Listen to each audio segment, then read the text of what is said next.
Corona महामारी के कारण जब लॉकडाउन लागू किया गया था, तब जनजीवन को धड़कते रखने के लिए सरकारी कार्यालयों पर सिर्फ इमरजेंसी कार्य को ही हाथ लिए जाने की प्रक्रिया चल रही थी। फिलहाल प्रशासन की लगभग सभी सेवाएं अनलॉक हो चुकी है। तब पारडी तहसीलदार कार्यालय के जनसेवा केंद्र पर लोगों की भारी भीड़ देखने को मिली थी, जिसके कारण सोशल डिस्टेंसिंग के नियम का उल्लंघन हो रहा है।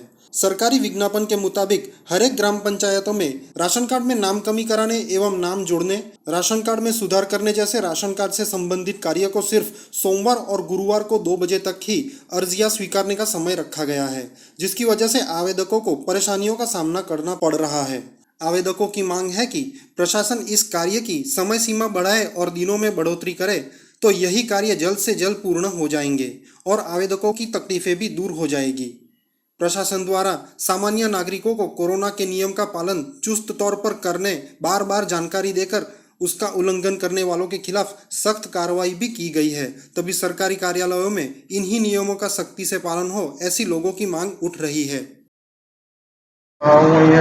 मारा छोकरा ने छोकरी है तेनो रेशन कार्ड में नाम नहीं नोंधणी करवा માટે હવે સમય બી ઘણો બગડે છે ને કામ જરા ફટાફટ થાય તો સારું। તો હવે આપણે તો નહીં કહી શકીએ એ લોકો પાસે કઈ ટાઈપનો સ્ટાફ છે, પણ હવે એ લોકો એવું કંઈક કરવું જોઈએ, એવી વ્યવસ્થા કરવી જોઈએ કે પબ્લિકને થોડીક સુવિધા મળે અને આસાનથી કામ થઈ જાય।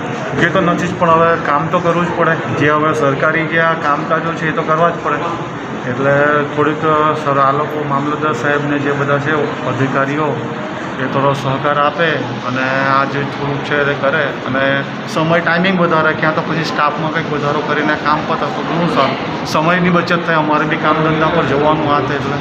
એટલે એટલી અપીલ કરીએ કે ભાઈ થોડુંક જેમ મને વહેલું કામ થાય અને આ લાઇનમાં નહીં ઊભી રહેવું પડે, બીજું કંઈ નહીં।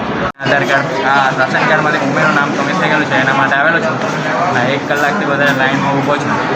હવે એ લોકો કંઈ ટોકન સિસ્ટમ એવું રાખે તો સારું પડે, લોકોને લાઇનમાં ઊભી નહીં રહેવું પડે ને લોકોને લાઇનમાં નહીં ઊભી રહેવું પડે અને શાંતિથી કામ પતી જાય।